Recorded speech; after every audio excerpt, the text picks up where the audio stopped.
रबता किया है कि जी दही है ना ये किस तरह बनाते हैं। तो अक्सर बंदे दही बना लेंगे लेकिन दही जी होंगी है बड़ी खट्टी होंगी है। तो बड़ी रिक्वेस्ट की है अली भाई नाल कि तुसीं ये फार्मूला जो सन दसो ताकि लोगों को पता लगे कि दही किस तरह मिठी दही किस तरह बनाई दी है। तो तुसीं वेख लो पहला हकीम होंदे है हकीम जड़े न अजकल हकीम नहीं नज़र आ रहे। उसकी वजह यह है कि हकीमा जड़ा अपने अपने नुस्खे शेयर नहीं किए उसकी वजह तो हकीम ख़त्म हो गए। तो मैं एप्रीशिएट करना अली भाई जड़े नुस्खा सन शेयर करूँ ना तो तुसी भी उन्होंने नुस्खे पर अमल करें इंशाल्लाह थोड़ी दही जी मिठी हो सी। जी अली भाई अस्सलाम वालेकुम जी, क्या हाल है, ठीक हो?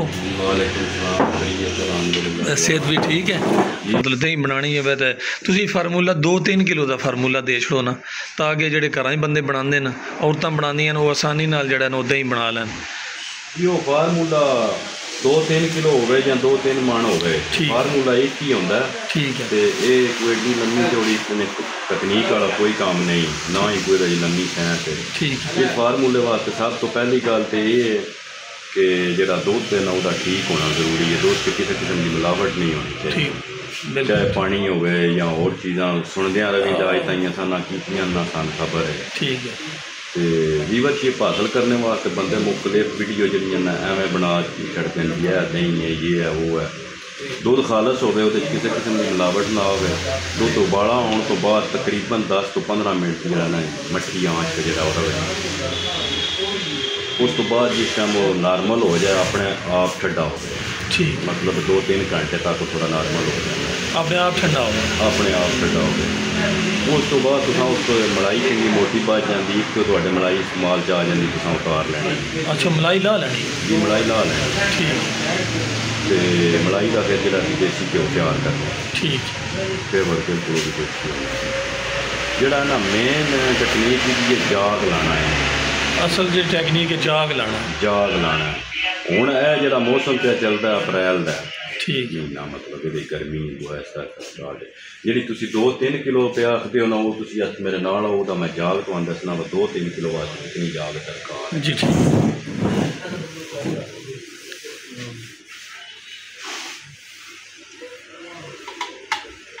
ठीक जी जाग है ना मैं 50 किलो दूध ना लानी है। ठीक है 50 किलो की 50 किलो की है। 2-3 किलो वास्ते है जो कुछ है नहीं वो क्योंकि दूध गर्म होंदा है ना। अच्छा। चम्मच ने बस सिर्फ भी साफ कर लेना। ठीक है। उस 2-3 किलो जी 2-3 किलो वास्ते वो दही बिल्कुल मिठी है। बीबियां घर में जी जाग लगती है जाग बहुत ज़्यादा लानी है। अच्छा अच्छा वो जाग ज़्यादा लाने उस वे तो खट्टी हो जाती। ठीक है।